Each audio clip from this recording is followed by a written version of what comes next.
ನನ್ನ ಹೆಸರು ಗೀತಾ. ನನಗೆ 34 ವರ್ಷ. ನಮ್ಮ ಮನೆಯಲ್ಲಿ ನಾನು, ನನ್ನ ಪತಿ ರವಿ ಮತ್ತು ನನ್ನ ಮಗ ಅರ್ಜುನ್ ಮಾತ್ರ ಇರೋದು.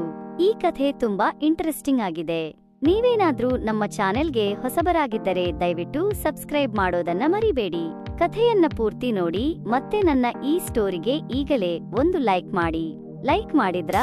ಬನ್ನಿ ಹಾಗಿದ್ರೆ ಕಥೆ ಮುಂದುವರಿಸೋಣ. ರವಿಗೆ ಒಂದು ಖಾಸಗಿ ಕಂಪನಿಯಲ್ಲಿ ಕೆಲಸ. ಬೆಳಿಗ್ಗೆ ಹೋದರೆ ಬರೋದು ರಾತ್ರಿ ತುಂಬಾ ತಡವಾಗಿ. ಇನ್ನು ನನ್ನ ಮಗ ಅರ್ಜುನ್ 4ನೇ ಕ್ಲಾಸ್ ಓದುತ್ತಿದ್ದಾನೆ. ಅವನು ಸ್ಕೂಲ್ ಮತ್ತೆ ಟ್ಯೂಷನ್ ಮುಗಿಸಿ ಬರೋದು ಸಂಜೆ 6 ಗಂಟೆ ಆಗುತ್ತೆ. ಇನ್ನು ನಾನು ಮನೆ ಕೆಲಸ ನಿರ್ವಹಿಸುವ ಗೃಹಿಣಿ. ಮನೆ ಕೆಲಸ ಮಾಡಿ ಬಿಡುವಿನ ಸಮಯದಲ್ಲಿ ಟಿವಿ ನೋಡೋದು ಇಲ್ಲ ಮಲಗುವುದು ನನ್ನ ಅಭ್ಯಾಸ. ಅಕ್ಕಪಕ್ಕ ಯಾರ ಹತ್ರನೂ ಹೆಚ್ಚು ಬೆರೆಯುತ್ತಿರಲಿಲ್ಲ. ಹೀಗೆ ನನ್ನ ಜೀವನ ರುಚಿ ಇಲ್ಲದ ಅಡುಗೆ ತರ ಇತ್ತು. ನನಗೂ ಒಮ್ಮೊಮ್ಮೆ ತುಂಬಾ ಬೇಜಾರು ಅನಿಸುತ್ತಿತ್ತು. ಆದರೆ ನಮ್ಮ ಹಣೆ ಬರಹ ಇಷ್ಟೇ ಅಂತ ಸುಮ್ಮನಾಗುತ್ತಿದ್ದೆ. ಹೊಸ ನೆರೆಹೊರೆ ಮತ್ತು ಭಾವನೆಗಳ ಚಿಗುರು. ಹೀಗೆ ಇರುವಾಗ ನಮ್ಮ ಮನೆಯ ಮೇಲೆ ಒಂದು ಮನೆ ಖಾಲಿಯಾಗಿತ್ತು. ಆ ಮನೆಗೆ ಹೊಸದಾಗಿ ಸುಮತಿ ಬಂದಳು.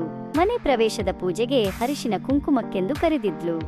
ನಾನು ಕೂಡ ಹೋಗಿ ಬಂದಿದ್ದೆ. ಅದೇ ನಮ್ಮಿಬ್ಬರ ಮೊದಲ ಭೇಟಿಯಾಗಿತ್ತು.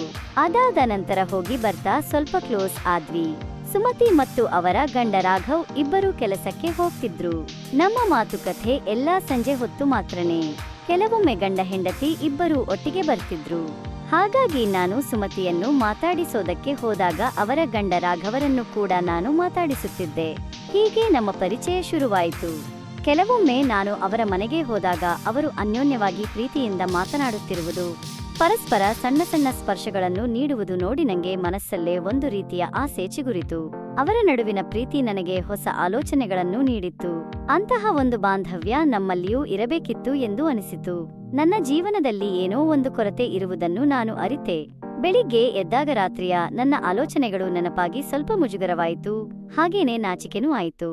ಮತ್ತೆ ಮನೆ ಕೆಲಸ ಮಾಡೋಕೆ ಹೋದೆ. ನನ್ನ ಗಂಡ ಮತ್ತೆ ಮಗನನ್ನ ಕಳುಹಿಸಿದ ಮೇಲೆ ಕೆಲಸ ಮುಗಿಸಿ ಬಂದು ಹಾಗೆ ಹಾಸಿಗೆ ಮೇಲೆ ಬಿದ್ದುಕೊಂಡೆ. ಏನೋ ಹೊಸದನ್ನು ಕಲಿಯುವ, ಹೊಸ ಹವ್ಯಾಸಗಳನ್ನು ಬೆಳೆಸಿಕೊಳ್ಳುವ ಆಸೆ ಶುರುವಾಯಿತು. ಸುಮ್ಮನೆ ಕೂತು ಟಿವಿ ನೋಡುವುದರ ಬದಲು ಸಕ್ರಿಯವಾಗಿ ಏನಾದರೂ ಮಾಡಬೇಕು ಎಂದು ಅನಿಸಿತು. ರಾಘವ್ ಒಬ್ಬ ಸೃಜನಶೀಲ ವ್ಯಕ್ತಿ ಎಂದು ಸುಮತಿ ಹೇಳಿದ್ದಳು. ಅವರೊಂದಿಗೆ ಮಾತನಾಡುವುದು, ಅವರ ಆಲೋಚನೆಗಳನ್ನು ಕೇಳುವುದು ಒಳ್ಳೆಯದು ಎಂದು ಅನಿಸಿತು. ರಾಘವ್ ಜೊತೆಗಿನ ಅನಿರೀಕ್ಷಿತ ಭೇಟಿ. ಒಂದು ದಿನ ಬೆಳಿಗ್ಗೆ ಮನೆ ಕೆಲಸ ಮುಗಿಸಿ ಬಟ್ಟೆಗಳನ್ನು ಒಗೆದು ಒಣಗಾಕಲು ಮೇಲೆ ಹೋದೆ. ಆಗ ಯಾಕೋ ಸುಮತಿಯ ಮನೆ ಕಡೆ ನೋಡಿದೆ. ಮನೆ ಬಾಗಿಲು ತೆರೆದೇ ಇತ್ತು. ನಾನು ಹತ್ತಿರ ಹೋಗಿ ಸುಮತಿ ಅಂತ ಕೂಗಿದೆ. ಆಗ ರಾಘವ್ ಆಚೆ ಬಂದರು. ಹೋ, ನೀವು? ನಾನು ಸುಮತಿ ಇದ್ದಾಳೆನೋ ಅಂದುಕೊಂಡೆ. ಇವತ್ತು ಕೆಲಸಕ್ಕೆ ರಜೇನಾ? ರಾಘವ್, ಇಲ್ಲ, ಲೇಟ್ ಆಯ್ತು ಅಂತ ಹೋಗಲಿಲ್ಲ ಅಷ್ಟೇ. ನಾನು ಎಲ್ಲಿ? ಸುಮತಿ ಇದ್ದಲೋ ಇಲ್ಲ ಕೆಲಸಕ್ಕೆ ಹೋಗಿದ್ದಾರಾ? ರಾಘವ್, ಇಲ್ಲ, ಅವಳು ಮನೆಯಲ್ಲೂ ಇಲ್ಲ, ಕೆಲಸಕ್ಕೂ ಹೋಗಿಲ್ಲ. ನಾನು, ಮತ್ತೆ ಎಲ್ಲಿಗೆ ಹೋಗಿದ್ದಾರೆ? ರಾಘವ್, ಅವಳು ಊರಿಗೆ ಹೋಗಿದ್ದಾರೆ. ನಾನು, ಹೌದಾ? ಯಾವಾಗ ಹೋಗೋದು ಹೇಳಲೇ ಇಲ್ಲ. ರಾಘವ್, ಅದು ರಾತ್ರಿ ಊರಿಂದ ಫೋನ್ ಮಾಡಿದ್ರು, ಅವರ ಮನೆಗೆ ಹುಷಾರಿಲ್ಲ ಅಂತ. ಅದಕ್ಕೆ ಬೆಳಗ್ಗೆ ನಾನು ಹೋಗಿ ಬಸ್ಸಿಗೆ ಬಿಟ್ಟು ಬಂದೆ. ನಾನು, ಹೌದಾ? ಮತ್ತೆ ಯಾವಾಗ ಬರ್ತಾಳೆ? ರಾಘವ್, ಗೊತ್ತಿಲ್ಲ, ಊರಿಗೆ ಹೋದ ಮೇಲೆ ಫೋನ್ ಮಾಡ್ತೀನಿ ಅಂತ ಹೇಳಿದ್ದಾಳೆ. ನಾನು, ಸರಿ. ನೀವು ತಿಂಡಿ ಏನು ತಿಂದ್ರಿ? ರಾಘವ್, ಇನ್ನು ತಿಂದಿಲ್ಲ, ಬಂದು ಹಾಗೆ ಮಲಗಿದ್ದೆ. ಈಗ ಏನಾದರೂ ಮಾಡ್ಕೋಬೇಕು. ನಾನು, ಬೇಡ, ನಾನು ಪಲಾವ್ ಮಾಡಿದ್ದೀನಿ, ತಂದು ಕೊಡ್ತೀನಿ. ರಾಘವ್, ಬೇಡ, ಯಾಕೆ ಸುಮ್ಮನೆ ತೊಂದರೆ ತಗೊಳ್ತೀರಾ? ನಾನು ಒಂದು ಸರತಿ ಅವರ ಮುಖ ನೋಡಿ ಏನು ತೊಂದರೆ ಇಲ್ಲ ಅಂತ ನಕ್ಕು ಮನೆಗೆ ಪಲಾವ್ ತರೋಕೆ ಹೋದೆ. ರಾಘವ್ ಒಬ್ಬರೇ ಇದ್ದಾರೆ ಎಂದು ನೆನೆದು ಮನಸ್ಸಿಗೆ ಖುಷಿಯಾಯಿತು. ಅವರಿಗೆ ಸಹಾಯ ಮಾಡಬೇಕು ಎಂದುಕೊಂಡೆ. ನಾನು ಮನೆಯಿಂದ ಬಿಸಿ ಬಿಸಿ ಪಲಾವ್ ತಂದು ರಾಘವ್ಗೆ ಕೊಟ್ಟೆ. ನಾನು, ಬಿಸಿ ಇದೆ, ಈಗಲೇ ತಿನ್ನಿ. ರಾಘವ್, ಪರವಾಗಿಲ್ಲ, ನಾನು ಆಮೇಲೆ ತಿನ್ನುತ್ತೀನಿ. ನಾನು, ಇಲ್ಲ, ನೀವು ತಿನ್ನಬೇಕು ಅಂತ ತಟ್ಟೆಗೆ ಹಾಕೊಂಡು ಬಂದು ಕೊಟ್ಟೆ.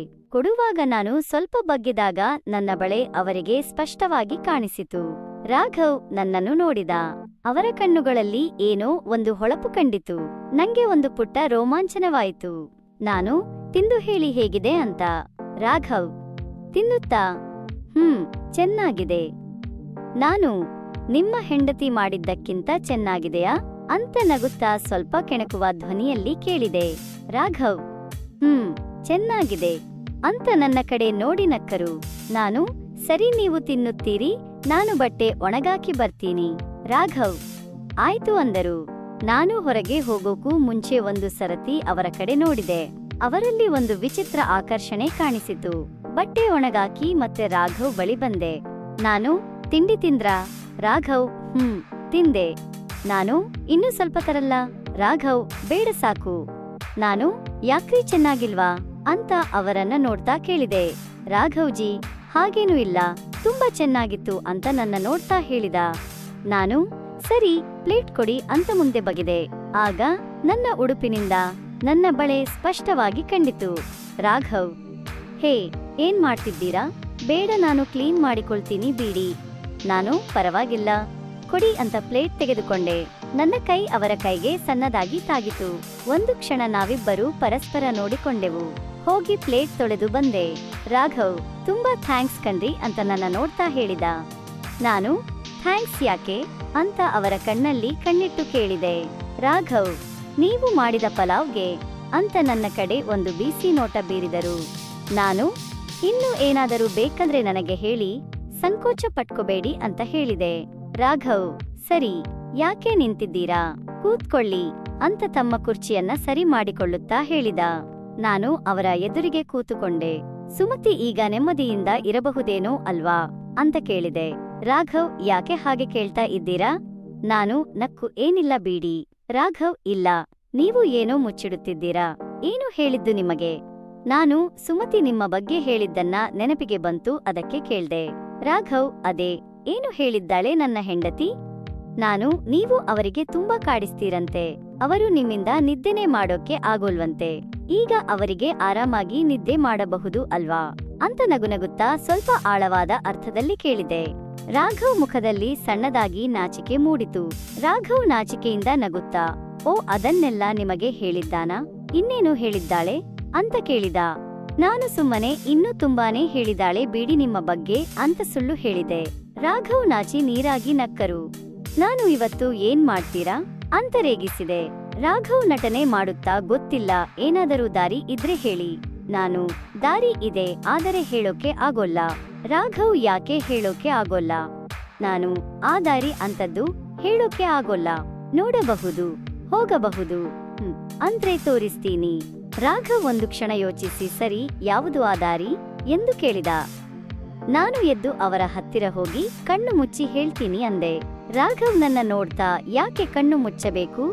ನಾನು, ನಿಮ್ಮ ಒಳ್ಳೆಯದಕ್ಕೆ ಹೇಳ್ತಾ ಇದ್ದೀನಿ, ಕಣ್ಣು ಮುಚ್ಚಿ. ರಾಘವ್ ಕಣ್ಣು ಮುಚ್ಚಿದ.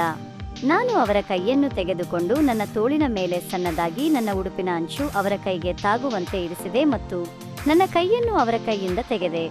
ನಾನು ನನ್ನ ಕೈ ತೆಗೆದ ಮೇಲೂ ಅವರ ಕೈ ಅಲ್ಲಿಯೇ ಇತ್ತು. ನಾನು, ಈಗ ಕಣ್ಣು ಬೀಡಿ, ದಾರಿ ನೋಡಿ ಅಂದೆ. ರಾಘವ್ ನನ್ನ ನೋಡ್ತಾ, ನಾನು ಕಣ್ಣು ಮುಚ್ಚಿದ್ರೆ ತಾನೇ ಬಿಡೋಕೆ ಅಂದ. ಅವರ ಮಾತು ನನ್ನಲ್ಲಿ ಒಂದು ನಗೆ ಮೂಡಿಸಿತು. ನಾನು ನಾಚಿಕೆಯಿಂದ, ಓ ಹೌದಾ, ನೀವು ತುಂಬಾ ತುಂಟರು ಅನ್ನುತ್ತಾ ಅವರ ಭುಜದ ಮೇಲೆ ಕೈಯನ್ನು ಇಟ್ಟೆ. ರಾಘವ್, ಎಲ್ಲಿ ದಾರಿ ಕಾಣ್ತಾ ಇಲ್ಲ ಅಂದ. ಅವರ ಕಣ್ಣುಗಳಲ್ಲಿ ತಮಾಷೆ ಇತ್ತು. ನಾನು, ದಾರಿ ನಿಮ್ಮ ಕೈಯಲ್ಲಿದೆ, ನೋಡೋದು ಬಿಡೋದು ನಿಮಗೆ ನಮಗೆ ಬಿಟ್ಟಿದ್ದು ಎಂದೆ. ರಾಘವ್ ಹಾಗೆ ಒಂದು ಕೈ ಕೆಳಗೆ ಜಾರಿಸಿ ನನ್ನ ತೋಳನ್ನು ಹಿಡಿದು ನನ್ನನ್ನೇ ನೋಡುತ್ತಾ, ಓ ಗೀತಾ, ನಿಮ್ಮ ದಾರಿ ಚೆನ್ನಾಗಿದೆ ಎಂದರು. ನಾನು, ಅದಕ್ಕೆ ನಿಮ್ಮ ಗಾಡಿಗೆ ಪರ್ಮಿಟ್ ಕೊಡ್ತಾ ಇರೋದು ನೋಡಿ, ಏನ್ ಮಾಡ್ತೀರಾ? ರಾಘವ್ ಹಾಗೆ ತಮ್ಮ ಬೆರಳನ್ನು ನನ್ನ ತೋಳಿನ ಮೇಲೆ ನುಡಿಸುತ್ತಾ, ಇಂತಹ ದಾರಿ ಅಂದ್ರೆ ನನಗೆ ತುಂಬಾ ಇಷ್ಟ, ಇನ್ಮೇಲೆ ನನ್ನ ಗಾಡಿ ಯಾವಾಗಲೂ ಬರ್ತಾ ಇರುತ್ತೆ ಅಂತ ಬೆರಳನ್ನು ಹಿಂದೆ ಮುಂದೆ ಆಡಿಸುತ್ತಿದ್ದರು. ನನಗೆ ಒಂದು ರೋಮಾಂಚನವಾಯಿತು. ಅವರ ಮಾತುಗಳು ನನ್ನ ಮನಸ್ಸಿನಲ್ಲಿ ಹೊಸ ಆಸೆಗಳನ್ನು ಹುಟ್ಟಿಸಿದವು. ನಿಮ್ಮೊಂದಿಗೆ ಮಾತಾಡೋದು ತುಂಬಾನೇ ಖುಷಿ ಕೊಡುತ್ತೆ ಅಂದೆ. ಅದಕ್ಕೆ ಅವರು ನಕ್ಕು, ಈಗ ನೋಡಿ ಇನ್ನು ಎಷ್ಟು ಚೆನ್ನಾಗಿರುತ್ತೆ ನನ್ನ ಕೆಲಸ ಅಂತ ನನ್ನನ್ನು ಪ್ರೀತಿಯಿಂದ ನೋಡಿದರು. ನಾವು ಹಾಗೆ ಸ್ನೇಹದಿಂದ ಮಾತನಾಡುತ್ತಾ ನಮ್ಮ ಆಸಕ್ತಿಗಳನ್ನು ಹಂಚಿಕೊಂಡೆವು. ಅವರ ಮಾತು, ಅವರ ನಗು ನನಗೆ ಹೊಸ ಹುರುಪು ನೀಡಿದವು. ನಾನು ಅವರನ್ನ ತಬ್ಬಿ ಹಿಡಿದು ಅವರಿಗೆ ಸಹಕರಿಸುತ್ತಿದ್ದೆ. ನಮ್ಮ ಕೆನ್ನೆ, ಕತ್ತು, ಕೈಗಳನ್ನು ಸವರುತ್ತಾ ಮಾತನಾಡಿದೆವು. ರಾಘವ್ ನನ್ನ ಮಾತನ್ನು ಆಲಿಸಿ ನನ್ನ ಆಲೋಚನೆಗಳಿಗೆ ಬೆಂಬಲ ನೀಡಿದರು. ನಾನು ಒಂದು ಕೈ ಕೆಳಗೆ ಮಾಡಿ ಅವರ ತೋಳನ್ನು ಹಿಡಿದುಕೊಂಡೆ. ಅವರ ಆಲೋಚನೆಗಳು, ಜೀವನದ ಬಗ್ಗೆ ಅವರ ದೃಷ್ಟಿಕೋನ ನನಗೆ ತುಂಬಾ ಇಷ್ಟವಾಯಿತು. ನಂತರ ರಾಘವರೊಂದಿಗೆ ಕುಳಿತುಕೊಂಡು ನಾವು ಹಾಸ್ಯಮಯವಾಗಿ ಮಾತನಾಡಿದೆವು. ಅವರನ್ನು ಗಟ್ಟಿಯಾಗಿ ತಬ್ಬಿ, ನಿಮ್ಮ ಜೊತೆ ಮಾತಾಡೋದು ನನಗೆ ತುಂಬಾನೇ ಖುಷಿ ಕೊಡುತ್ತೆ ಅಂದೆ. ಅವರ ನಕ್ಕು, ಇನ್ನು ಎಷ್ಟೋ ವಿಷಯಗಳಿವೆ, ಅವನ್ನು ಹಂಚಿಕೊಳ್ಳೋಣ ಅಂದರು. ನಾವು ಸೋಫಾದಲ್ಲಿ ಕುಳಿತುಕೊಂಡು ನಕ್ಕಾಡಿದೆವು. ರಾಘವ್ ನನ್ನ ಕೈಯನ್ನು ಹಿಡಿದು, ಬನ್ನಿ, ಇನ್ನು ಮುಂದೆ ನಿಮ್ಮ ಜೀವನ ಖಂಡಿತ ರುಚಿಯಾಗಿರುತ್ತೆ ಅಂದರು. ರಾಘವರ ಮಾತುಗಳು ನನಗೆ ಹೊಸ ಭರವಸೆ ನೀಡಿದವು. ಅವರೊಂದಿಗೆ ಸ್ನೇಹದಿಂದ ಬೆರೆತ ನಂತರ ನನ್ನ ಜೀವನದಲ್ಲಿ ಬೇಸರ ಮಾಯವಾಯಿತು. ನಗುವಿನ ಕ್ಷಣಗಳು ಹೆಚ್ಚಾದವು. ಸಂಜೆ ನನ್ನ ಮಗ ಬರುವ ಟೈಮ್ಗೆ ನಾನು ನನ್ನ ಮನೆಗೆ ಬಂದೆ. ಮತ್ತೆ ರಾತ್ರಿ ಊಟ ಕೊಡೋಕೆ ಹೋದಾಗ ರಾಘವ್ ನನ್ನನ್ನು ನಗಿಸುತ್ತಾ, ಇನ್ನು ಮುಂದೆ ಹೀಗೆ ಸ್ನೇಹದಿಂದ ಇರೋಣ ಎಂದು ಹೇಳಿದ. ಮಾರನೇ ದಿನ ಗಂಡ ಮತ್ತು ಮಗನನ್ನ ಕಳುಹಿಸಿ ರಾಘವನ ಮನೆಗೆ ಹೋದೆ. ನನಗೋಸ್ಕರ ಕಾಫಿ ಮಾಡಿಕೊಂಡು ಕಾಯುತ್ತಿದ್ದ ರಾಘವನನ್ನು ನೋಡಿ ಸಂತೋಷವಾಯಿತು. ಹೀಗೆ ಸುಮತಿ ಬರುವರೆಗೂ ನಮ್ಮಿಬ್ಬರ ಸ್ನೇಹ ಮತ್ತು ಮಾತುಕತೆ ನಿರಾತಂಕವಾಗಿ ನಡೆಯಿತು. ಈ ಸ್ನೇಹ ನನ್ನ ಜೀವನದಲ್ಲಿ ಹೊಸ ತಿರುವನ್ನು ನೀಡಿತು. ನಾನು ಏಕಾಂಗಿ ಆಗಿಲ್ಲ, ನನ್ನೊಂದಿಗೆ ಹಂಚಿಕೊಳ್ಳಲು ಒಬ್ಬ ಒಳ್ಳೆಯ ಸ್ನೇಹಿತ ಇದ್ದಾನೆ ಎಂದು ಅನಿಸಿತು. ಈ ಕಥೆ ಇಷ್ಟವಾಗಿದ್ರೆ ಈ ವಿಡಿಯೋಗೆ ಲೈಕ್ ಕೊಡಿ. ಇನ್ನು ಇಂತಹ ಆಸಕ್ತಿದಾಯಕ ಕಥೆಗಳಿಗಾಗಿ ನಮ್ಮ ಚಾನೆಲ್ಗೆ ಸಬ್ಸ್ಕ್ರೈಬ್ ಆಗೋದನ್ನ ಮರಿಬೇಡಿ. ಪಕ್ಕದಲ್ಲಿರೋ ಬೆಲ್ ಐಕಾನ್ ಒತ್ತಿದ್ರೆ ನಾವು ಹೊಸ ವಿಡಿಯೋ ಹಾಕಿದ ತಕ್ಷಣ ನಿಮಗೆ ಗೊತ್ತಾಗುತ್ತೆ. ಧನ್ಯವಾದಗಳು.